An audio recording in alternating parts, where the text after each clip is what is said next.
March, go, go, go, go, go, go, go, go.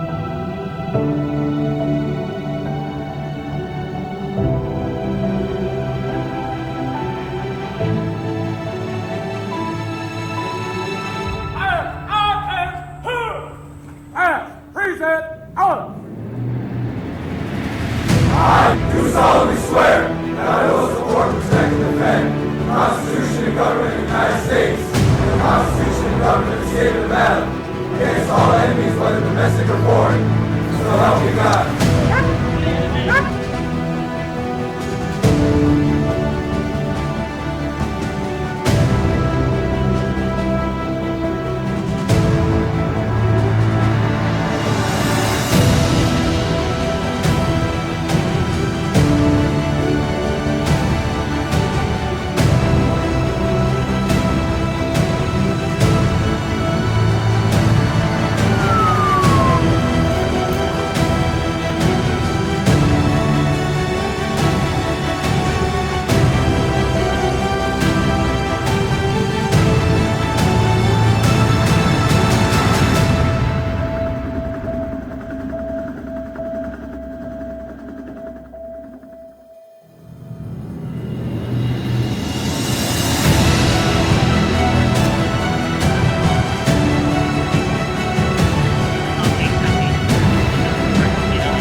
Ladies and gentlemen, please welcome Las Vegas Metropolitan Police Department Sheriff Kevin McMahill.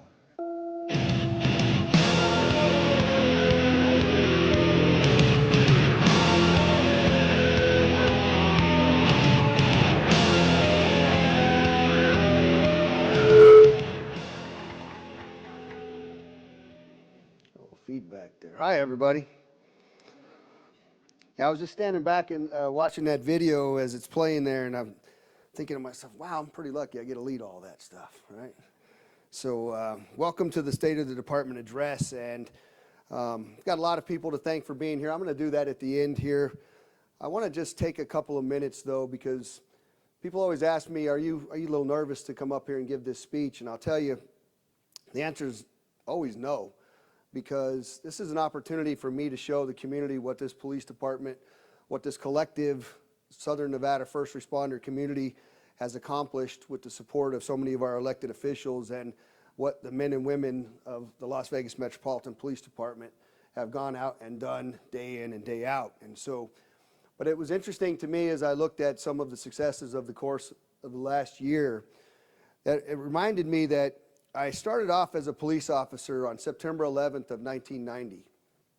And, you know, as a young 22-year-old cop going out on the streets, one of the things that we knew at the time was simply put bad guys in jail. And that was something that I thought I was pretty good at. And I did it for a long time. And I thought we were making a lot of progress. And making a lot of difference. And then I became a captain in 2010, and I'm in Bolden Area Command, and I'm arresting the children of people that we had arrested previously. And I'm at about 20 years in my career at that point, and I wonder to myself, what are we really doing? Are we really making a difference? And there's lots of people around me at the time that are thinking the same thing, that are wondering, is policing only about arrest and incarceration, or is it about investment in human beings? Is it investment in community? Is it investment into finding opportunity for people that have no hope, for people that are not born into the same circumstances that other people are? And so we set about at that particular time to really find different ways to get deeper and deeper into our communities. Gary Schofield, I know, was out here somewhere and started the Safe Village Initiative over in West Las Vegas a couple years prior to that, and we'd had a number of you that had helped us on homicide response with the pastors coming out. But what we didn't have was we didn't have any real meaningful change in the way it was that we were out there to have an impact on the people in our community. And homicides were just through the roof, high numbers, people dying, gang violence is occurring, drugs are out of control, people don't feel safe. And so we started those investments, and what's very difficult about those investments is that they're not what cops have always been used to, which is seeing the immediacy of the results. Of you stop somebody, you put a pair of handcuffs on them, you take them to jail, you feel like you've accomplished something. When in reality, you've accomplished something by taking that individual off the street for that day, which is, by the way, still important for us to do. But the reality is that we have to be part of this community and invested in this community and believe in this community, inject humanity into this community so that we can have long-term impacts on this community. So what we're going to show you today is the result of literally dozens and dozens of years of working towards having a different impact on our community in ways that I think you're going to be extremely proud of. And so as I was reflecting on what that looks like, and the truth is the police department is judged by crime, right? And so overall crime is down. We can talk a lot about all of crime and the things that drive crime, but violent crime in particular down 4.3%. Property crime down 9.4%. Officer-involved shootings. This was something that we've talked about for a very long time when it comes to the issues between police departments and communities, but particularly communities of color. And we've had our own challenges. As you know, the Department of Justice came in with the COPS office and had review of the Las Vegas Metropolitan Police Department's 25 officer-involved shootings, and we worked together, comprehensive use of force reform. We built a reality-based training center. We're holding officers accountable for what it is they're doing and how it is they're doing it. But we didn't have a place to properly train them, to expose them to the real-time challenges of what is happening on the streets. So we, through the help of many of you, through our foundation, I know they're here somewhere, we built a world-class training facility up there. We're putting our officers through it. We have a new partnership with Henderson and a number of other folks. All of our cops in the valley and all of our firefighters, I know Billy's here, we're training together in ways that we've never trained together. But these officer-involved shootings, the challenge was, I wanted you to cut them by 50%. This was last year. We went from 17 in 2024 to 7 in 2025. It's a 58% decrease. Now, those of you that are not in law enforcement and in sort of maybe oversight of law enforcement, do me a favor. I know all these other major city chiefs, all 58 of them. Go find any major city in the United States of America today that has even half the population that's considered a major city. There are none of them below double digits. Nobody in the country is even remotely close to what your police department here is in the valley. Now, I want to caveat that with something.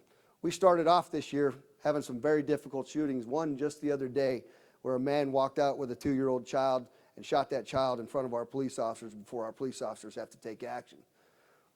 The suspect often dictates what occurs, and so we're off to a difficult challenge this year to maintain that number as low, but there's sometimes the police officers are put into places where there's nothing else that they can do. And in that case, they acted extremely heroically and having to see one of the most challenging things we've ever seen in law enforcement. Homicides. Homicides is another number that we've really challenged ourselves with over the course of the last couple of years. When I took over as the sheriff 3 years ago, we had 158 homicides. Last year, we ended up with 90. That's the first time we've been under 100 homicides in, I believe, almost my entire career. We went from 158 or 115 the year before down to 90, and overall, since I started as your sheriff, we've had a 43% decrease in homicides.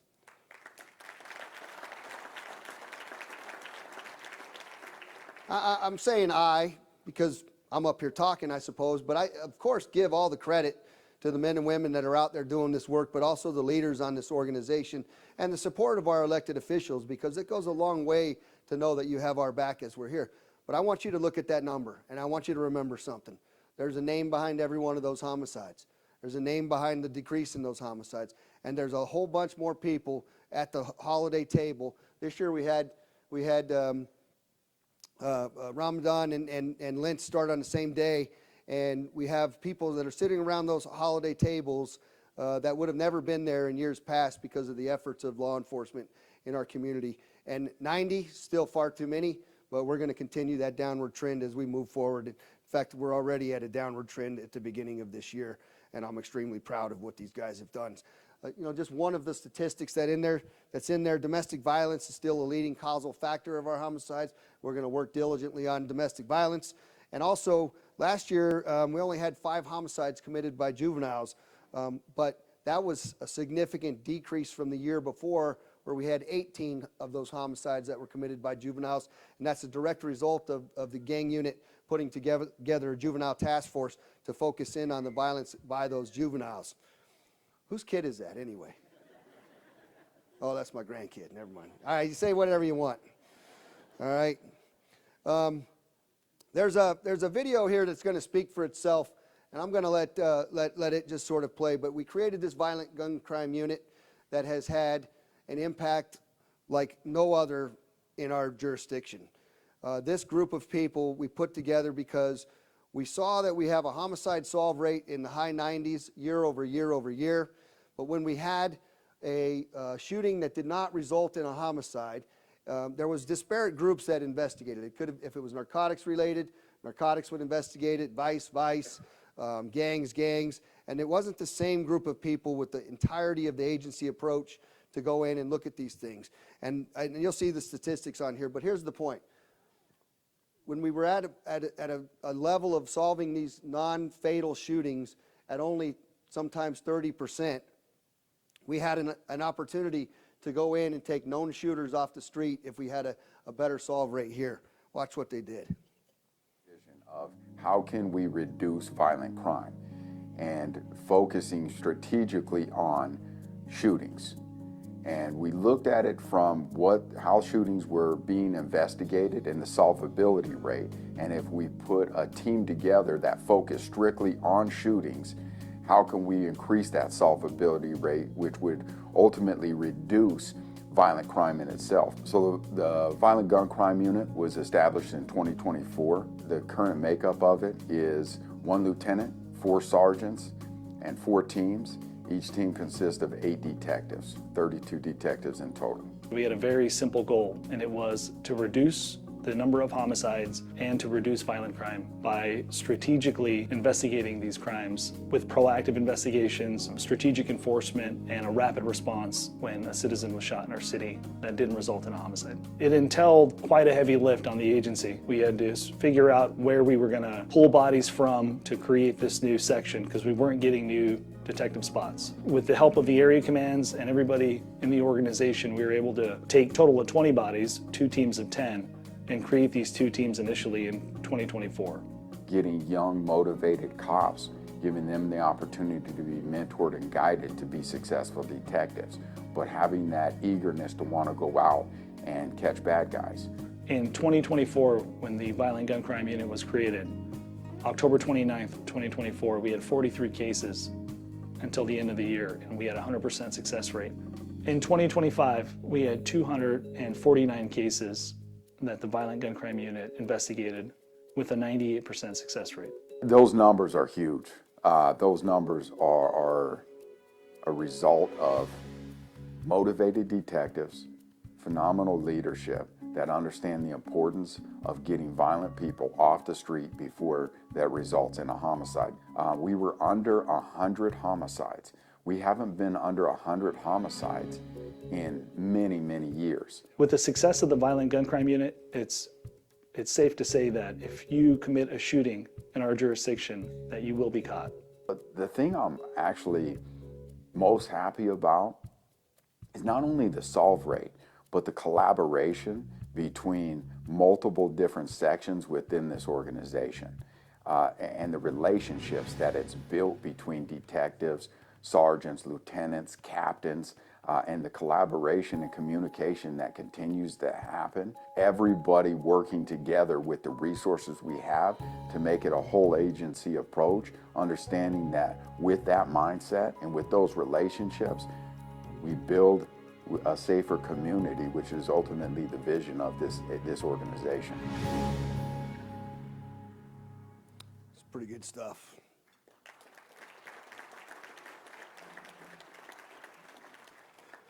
So, traffic fatalities, you've heard me say this out loud. This is one area we didn't do so well on. In fact, we've got lots of initiatives that we're announcing here in partnership with some of our electeds here in the near future. Also, we're looking to increase another traffic squad. But they've also done a lot of things with the current resources that we have. They launched what they're calling a life squad, because you know cops love acronyms, which lives improved, fatalities eliminated. They launched that September 20th, and since the launch until the middle of January, in those particular areas, traffic fatalities have decreased 18%, and the number of citations that we've issued have gone up 60%. So, but look, here's the numbers. 2025, we went up two fatalities. And I want you all to think of something here. You have a much more high likelihood of dying leaving here today than you do driving home than you do by an act of violence. And as we all move forward collectively, this is not simply a metro problem. This is not a police problem. This is not an enforcement problem. In fact, we've done some great work along Boulder Highway with the help of the county of just installing a fence, and our fatalities went in that area almost down to zero. There's lots of engineering stuff that we can do. There's lots of education stuff that we can do. And we're going to continue collectively amongst all the police departments to make sure that we start to save some of those lives that we're losing in our community. Technology, as you know, I mentioned when I took over as the sheriff that I want to make Metro the most technologically advanced police department in the country. We are well on our way. If you haven't seen our drone center, you're missing out something spectacular. But just not the drone center, folks. We've gotten private donations to get 10 cyber trucks. There's 10 more on the way. We got the grappler, which is reducing these guys' ability to get away from us from pursuits, where we go up and drop a net and stick it over their tire and stop them from going. Lots of homicide suspects are being taken away. SWAT now has the Rook. We have ShotSpotter, mobile drones as a first responder, the Drone Ops Center, facial recognition technology. The idea is that we utilize this technology to make it impossible to commit crimes in our community and reduce victimization, and we are going to continue to press the envelope on that as we move forward.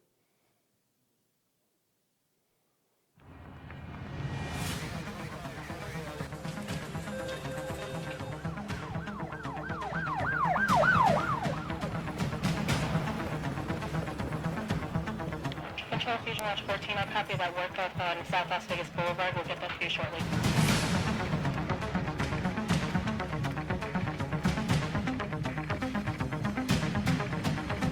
Yeah, we've got movement in the zone. Standby tracking now. Drone team launch. We've got eyes. Fusion confirmed trajectory. Copy. Tracking in real time. Units converge. Control, Fusion Watch, threat located. Control, Fusion Watch, visual confirmed.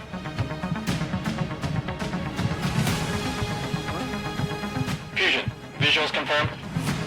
Stand by. Suspect is in the northeast corner. You're cleared to move now. Fusion, threats located. Copy. Situation contained. Good work.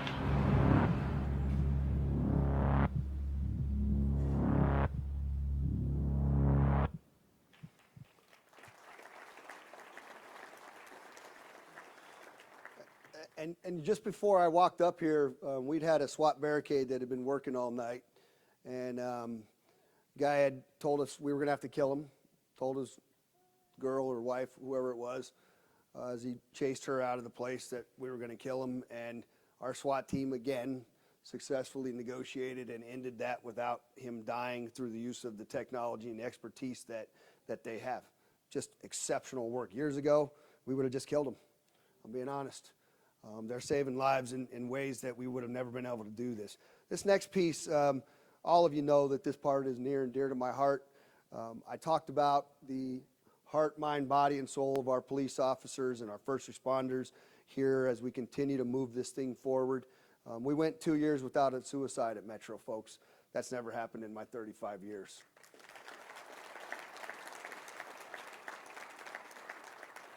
And I just want to highlight that for you. We have a wall of honor of police officers that hangs up at Metro, and those people lost their lives in the line of duty. There's not a wall of honor for those that took their lives because of the way this job impacts us. If we did, that wall would be 2 or 3 times the size of the one because of the amount of people that have chosen to take their lives. We're going to do something about this. We're continuing to do something about this. Over 450 visits a month to our 7 clinicians. But I'll tell you something, we're having a lot of conversations. Dr. Tenney, James Kilber, the architect of this, we're still reactive when it comes to wellness. And it waits for a failure point. And so we had an entire conversation about what does Wellness 2.0 look like as we move forward. And we're talking about early identification of key indicators and issues before they become problems. Wellness training so that you already have a built-in resiliency, emotional regulation and stress management. And it's going to start back in the academy again. And we're going to start the education piece so that you don't necessarily need wellness only when you're in a crisis, but wellness is taught from the very, very beginning. You know, as we move into this next year, it's always simple to talk about what you've done. But I decided that I wanted to really, and you heard Brian Peterson talk about this, because what we've really looked at here and seen some of the great success that we have here is, I wanted to put these things in each one of the silos surrounded by a larger silo, led by a deputy chief and a captain with an focus on all of these things. And so if you look at our priorities in the coming year of violent crime reduction, homicide reduction, OIS reduction, traffic fatalities, Wellness 2.0, and unhoused violence reduction. The point of all of these is that they're going to be led by a chief and a captain, and they're going to be worked on in our action process every other week. We're going to report out on these things, but the mentality is that not only is it not just my responsibility, undersheriff's responsibility to talk about what our strategies and our tactics are going to be, but this is, again, a whole of agency approach. But when we talk about whole of agency is, I'm finally getting to the point where everybody understands it's not a Metro problem. These are not all Metro problems. These are a society problem. So inviting electeds in, inviting city and county and nonprofits and others that have a heart to help us to try new strategies. If they don't work, fine, we'll throw it away and try something else. But to bring in experts from all over our valley, all over the nation to say, try this, this is working, this is what we're going to continue to do to drive our numbers down. I want to talk about this quality of life here for a second, and I want to play you a little video here. But when you look at the quality of life stuff that we're talking about, you know, there's a saying that hurt people hurt people. I believe that, you know, we haven't done enough as Metro to get involved with some of this unhoused issue in particular. I took my leadership team over to the UMC Crisis Stabilization Center, and We're developing programs over there to connect people to resources so they're not out there. Look, this is not humane. Okay, we can talk about how do you deal with unhoused, but it's also not humane for people to live in our bridges, under our roadways. We've got to do something better, and we know that mental health, addiction, and homeless all collide into a variety of different ways, but we as a group of people in law enforcement are going to go in and figure something out about how it is that we can do better around this. And let me tell you why. Our homeless homicides numbers in 2025 were 13. Unhoused. So when people tell you, oh, you know, homeless, it's 13 people died in an unhoused encampment last year. That's a 44% increase from the year before. So this is a good example of what it is that we're going to continue to do.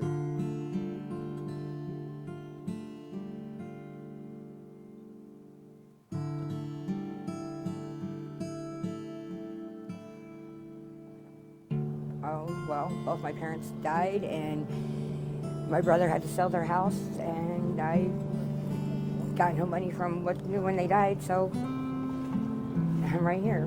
I wasn't homeless in Henderson, though. I had a home. I was married, divorced. It's just a big, drawn-out story. I wasn't ready for any of this. I wasn't prepared. When my parents died, I wasn't prepared for any of it. It's very hard. I mean, you don't know when you're going to get your next meal. You don't know when you're going to shower again. You don't know anything. And it's always up in the air. It gets real tiring. Sucks. So when we interact with the unhoused population, our main goal is to get them off the street. So meeting them with hostility is not the way to go. You give people respect, you get it back usually. You have other stuff you need? I like to have an understanding of initially why they ended up on the street. You know, that's a way for us to maybe possibly point them the right direction as to which resources is better. A lot of our time and effort is put into this particular issue. And it is an important issue because, again, it's a safety issue, not only for the citizens, but the unhoused population as well. It's important to, show humility and humanize the unhoused. Oftentimes, they're victims from other unhoused individuals. Also, the public doesn't necessarily always have the best perception of them as well. Okay. Giving them a moment to talk and kind of explain their story kind of gives you a better understanding of how they got where they are, and just kind of shows we're all human, we're all struggling. All right. Well, I appreciate you talking to me today. All right. Have a good day. Okay. I would love for us to not have to come out and take people's stuff that they leave behind, because oftentimes that's all they really have.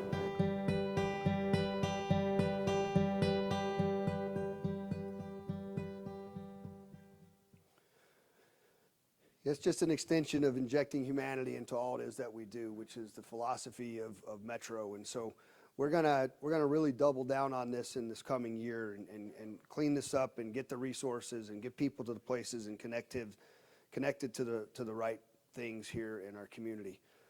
I put this up here again because this is a huge part of where we're going this next year. We're going to continue to look at every option that we have to work in partnership with the city and county and to do something about making our roadways safe. We're losing far too many. I've already said this once, but I wanted to highlight it again because it's particularly important to me. Now, let's talk a little bit about future. The future of Las Vegas. It's a pretty cool graphic they put together for me there. Homeland security, another huge issue. We've seen it ourselves, folks. I mean, I'll talk a little bit about a few of these things, but we had a foiled ISIS-inspired plot, a recent credible school threat. Y'all know we had this big biohazard lab here in town linked to a foreign country. We had the bombing at the Trump Tower. We had the bombing at Piero's. The list goes on and on and on and on. And just last night, our counterterrorism teams were out and are still out working on an event that occurred here in our valley, and I'll obviously be talking about that later. But again, it looks to have been a credible counterterrorism threat. Homeland Security is a particular area where when instability rises overseas, whether it's in the Middle East or other regions, it doesn't stay there. When you look at the individual that traveled from Colorado to blow up the truck at Trump Towers, why did he pick Las Vegas? The one I'm talking about today, we're going to find out why did he come from New York to Southern Nevada. We don't know. But it travels through ideology, through online platforms. We're going to hear more about that, and sometimes into our own communities. And so Homeland Security, to me, we see a degradation of what it is that we have relied on for a long time in both the federal world with the focus on more immigration type issues, as well as the reality is that local law enforcement for many years has relied on the New York Police Department and the intelligence apparatus there, their forward deployment, their sharing of information through NYPD, SHIELD, and a number of their other, Century, and a number of their other programs. And today, that's not nearly as robust as it used to be. And we all feel at Metro that we continue to be a target, and we must do something different about it. And so we're going to launch this Meridian project in this next year. And let me tell you what we're going to do, what we're going to look like with this Meridian. It's about building a 24/7 global intelligence and counterterrorism capability to protect Las Vegas like never before. First, we're going to create a 24/7 real-time analysis desk that will be comprised of a team of 7 analysts embedded within our Fusion Watch. We're taking resources that we already have, we're reassigning them, retraining them, and redeploying them. When something happens anywhere in the world that could impact Las Vegas, we will not wait days or weeks for a report. The team will assess it immediately and provide real-time analysis to the decision makers, not only myself, but our elected officials here in our city. Second, we're expanding our counterterrorism readiness by adding another squad to ensure continuous operational coverage. I can tell you our counterterrorism teams have worked harder than ever before. They're overwhelmed, and I need to give them some additional resources to be effective in keeping our community safe. Intelligence without action is not enough. Our counterterrorism unit the threat that they see gets worse day by day. This expansion will increase our counterterrorism coverage and ensure we can act quickly. Third, we're investing over $1 million in private donations and grant funds to modernize not only the drone center, which we just did, but the entire Fusion Center workspace, bringing it to the exact same advanced level as the drones. Fourth, we're going to establish a global intelligence network through dedicated liaison posts in key cities and international locations. Yes, that means LVMPD personnel stationed in other cities and traveling to connect with other partner agencies that experience terrorist attacks, learning firsthand, privately funded, so that Project Meridian can ensure to have the global goal of connectivity to match the global threats our community faces. Bottom line is, there's no choice anymore. We have to do this. Together, these efforts are going to strengthen our ability to understand, prevent, and identify these threats before they reach our community. It's about foresight, it's about speed, and it's about prevention. And I'm particularly excited about it. The second one, I didn't really like the name on this one because I think they're trying to call it the Kevin Project. It's probably going to change, but whatever, that's what they came up. It's all actually called the KVN Project, and it's we've made Metro the most technologically advanced police department in the country. I've already talked about this. Drones, trucks, high-tech crime-fighting solutions. We've raised the bar high. But technology doesn't stand still. In fact, it'll pass you by. If you want to lead in this profession, you can't slow down. You have to keep building. You have to keep adapting, and you have to keep looking ahead. This new project, the KVM project, this year, LVMPD will be among the first law enforcement agencies in the nation to build its own AI brain. Yep, you heard me right, an AI brain. Now, I still don't know how to turn my damn phone on, so I won't be building the AI brain, But as I've said before, here's what I know. I'm not good at technology. I'm no technologist, but I know how to build teams. I know how to cast a vision. I know how to kick doors down and let the right people build what it is that we need to do. That AI brain is going to interconnect our technology system so that our information flows smoothly, securely, and intelligently. This will be one of the most impactful technology projects we've ever embarked on, and it will enhance every aspect of our organization from crime fighting to employee wellness. But I want to tell you where this came from. A couple years ago, Mike Gennaro, there was a couple of us that sat around and asked, well, there's a futurist project. We met with a technology gaming company here, and it's the first folks that developed those gaming machines that you see have the big sloped, every game, it used to be you sat down and looked at the little video poker, and now it's all the, the Buffalo ones and all these other. Well, we asked them, well, how'd you guys come up with that? Because their profit on those things were 10x versus what these other things were. And he said, well, we had this futurist community come together. So we said, well, what about a futurist group for Metro? What about a futurist group for policing? So we put those folks together. He funded it for us. They brought in a number of folks, did a number of presentations, and we put together some committees. And through our Future Policing Initiative Committee, people always assume it's just from the outside, but we put these folks together, and the team inside the department, I've got to say a couple names here: Callie Burns, Monica Pondy, Shiloh Johnson, Chris Woods, and Jordan Mitchell sat down. They asked a simple, powerful question: what would it look like if we had our own AI brain? Not something flashy, not something that's impossible to achieve. It's something that we could go and get and make from concept to creation. Don't let it sit there on a whiteboard. They went out and they put this thing together, and this year we are going to execute what that looks like. Give you a little bit more on this. It's going to work for, the K is for knowledge. It's going to go in and I just instead of giving you all this long story, let me give it to you like this. For years, we have a suspect that maybe we sent to prison 7 years ago that had a particular MO. They did robberies a particular way, and then 7 years ago they go to jail, and now all of a sudden we have a robbery series that's similar to that one, but unless we still have those same detectives working in the same place on the same things, we forget that that individual was our suspect from 7 years ago.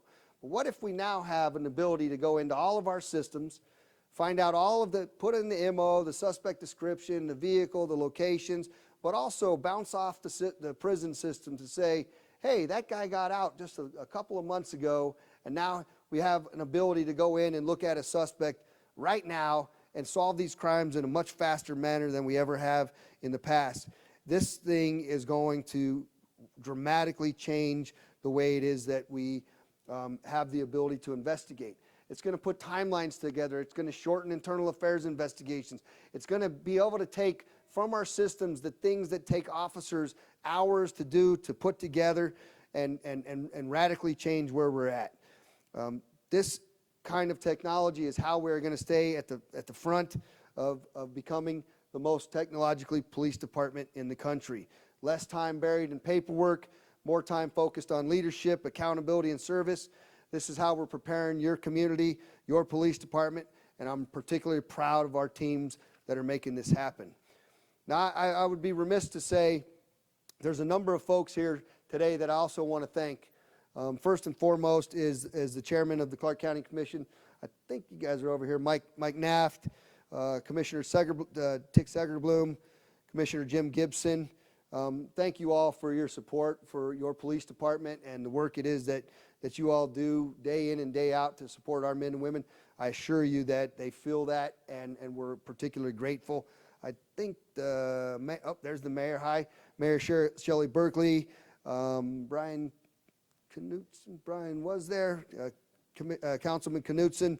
He's really helping out on a lot of the traffic stuff. Councilwoman Karen Kelly and Councilwoman Frances Allen Polinsky, great supporter of law enforcement, and please thank them all as well, because I'll tell you something. As the sheriff, I talk to a lot of my partners across this country, and there are a lot of people that don't enjoy the support of their elected officials, and that's why you see city after city failing in law enforcement. You see cities that are failing, cities you don't even want to visit anymore because they've turned their back on law enforcement. Not here in Las Vegas. Maurice, I haven't seen you yet, but thank you again for opening up the Fontainebleau and this great resort to your police department and you and your team.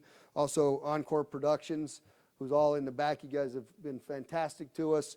And finally, there's a number of my MMAC Multicultural Committee folks that are here that drive Metro day in and day out, month after month, to be better than we were. Thank you all for everything it is that you do. And then my final is my family, my wife, my granddaughter. We have lots of long days and lots of long nights, and I appreciate you all for supporting us as we move forward. I have the best executive staff. Sorry for the rest of you police chiefs, but I have some great police chiefs that are here. Reggie from Henderson, Jason from the city, Jackie from North Las Vegas. I don't know, the U.S. Marshals here. I'm sure I missed somebody, which is why I hate naming names, but thank you all. Thank you for supporting the Metropolitan Police Department, and on to bigger and better things as we move forward in this new year. God bless each and every one of you, and thank you.